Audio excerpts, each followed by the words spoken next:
ben, on sait déjà que il n'y aura pas de débat à l'Assemblée sur le projet de loi sur les retraites. Enfin, il y aura un débat bidon qui débouchera sur un vote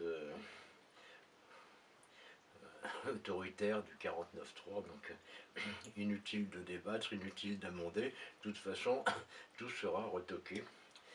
Alors le gouvernement s'attend bien sûr à ce qu'il y ait quand même une contestation, au moins dans la rue. Et ben il a pris toutes les mesures pour éviter qu'il y ait des manifestations, à savoir taper les gens au portefeuille s'ils vont dans la rue pour me protester.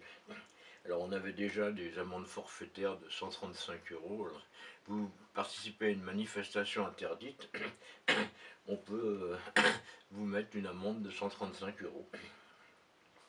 C'est la police qui décide que c'est interdit et que vous en faites partie. Bon. Mais là, ça ne va pas être 135 euros, ça va être des sommes bien plus importantes, d'autant plus énormes qu'elles s'adressent à des gens qui sont soit des étudiants, soit des ouvriers dans le besoin, dans bien des cas. Hein, des sommes qui vont de 500, 1000 euros pour occupation des locaux, par exemple. Vous occupez votre université, 1000 euros d'amende. Il n'y a pas de jugement, hein, c'est la police qui décide. Et puis, si vous bloquez la circulation, comme le font les écolos régulièrement, c'est entre 800 et 1600 euros. Hein, donc, alors après, les piquets de grève, ça sera dans quel registre, je ne sais pas, mais de toute façon, il faut quand même savoir qu'on s'adresse d'une manière générale à des gens qui sont soit au SMIC, soit au RSA, soit dans une situation financière dramatique, comme les étudiants qui doivent travailler pour payer leurs études, qui n'ont pas de bourse, qui n'ont rien, par exemple. Bah, on avait déjà essayé de les taper tout court, en tirer dans les yeux avec des LBD.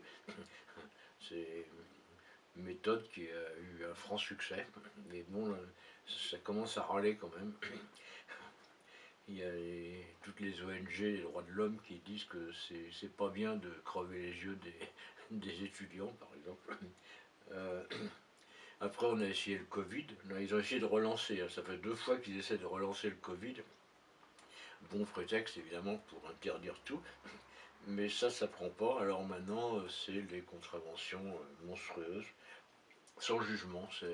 Et ça sera au casier judiciaire, en plus. Enfin, le projet n'est pas encore finalisé ni voté, mais c'est l'idée générale. Alors, à partir du moment où c'est la police qui peut arbitrairement vous taxer de 1000 balles, on lui fait confiance, hein, elle va être raisonnable, elle va pas abuser, et puis